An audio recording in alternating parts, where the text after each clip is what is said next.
सुप्रभात बच्चों। हम लोग पाठ 13 पढ़ रहे थे, सरदार वल्लभ भाई पटेल। तो हम लोगों ने उनकी विशेषता पढ़ी थी कि ये जो थे वो लौह पुरुष कहे जाते थे। वल्लभ भाई पटेल का जन्म मैंने आपको बता दिया था कि 31 अक्टूबर 1875 को गुजरात में हुआ था। इनकी माँ का नाम लाड़बाई और पिता का नाम झबेर भाई पटेल था। तो एक घटना मैं आपको पढ़ा रही थी कि एक बार इनकी आँख में फोड़ा हो गया था, वो ठीक नहीं हो रहा था। तो किसी ने कहा कि लोहे की सलाख गर्म करके अगर उसमें डाली जाए फोड़े में तो वो ठीक हो सकता है। तो सलाख तो गर्म की गई, लेकिन किसी की ये हिम्मत नहीं पड़ी कि उसको फोड़े में धंसाए। अब आगे देखिए, भय यह था कि कहीं आँख में न लगे। क्या डर था? कि ये सलाख कहीं उनकी आँख में न लग जाए, क्योंकि आँख के पास ही वो फोड़ा था। इस पर बालक वल्लभ ने कहा, वो उस समय छोटे थे, बालक रूप में था। इस पर उन्होंने कहा, देखते क्या हो, सलाख ठंडी हो रही है। और फिर स्वयं ही उसे लेकर फोड़े में धंसा दिया, बोले, और तुरंत उस सलाख को लेकर को उन्होंने खुद उसको फोड़े में गड़ा दिया।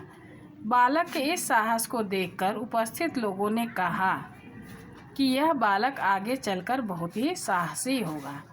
लोगों ने देखा कि अरे इसने तो गरम सलाख लेके फोड़े में डाल दी।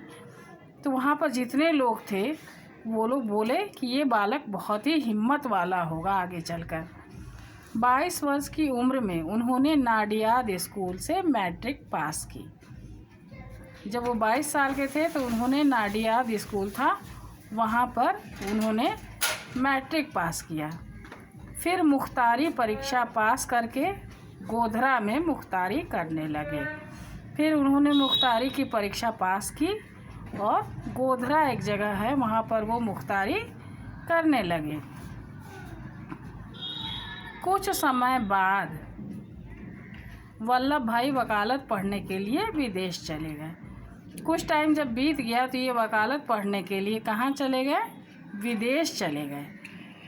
जहाँ पर वह रहते थे वहाँ विषय पुस्तकालय 11 मील दूर था। जहाँ पर ये निवास करते थे वहाँ से पुस्तकालय जो लाइब्रेरी थी वो 11 मील दूर थी।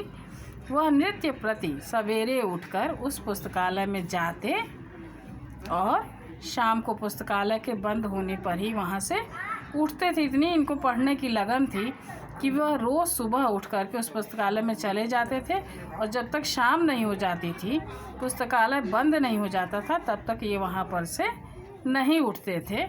अपने इसी अध्ययन के फलस्वरूप वो उस साल वकालत की परीक्षा में प्रथम स्थान प्राप्त किए। इस पर उन्हें 50 पाउंड का पुरस्कार भी दिया गया। तो आज के लिए बच्चों इतना ही। फिर हम लोग मिलते हैं अगली कक्षा में। तब तक के लिए धन्यवाद।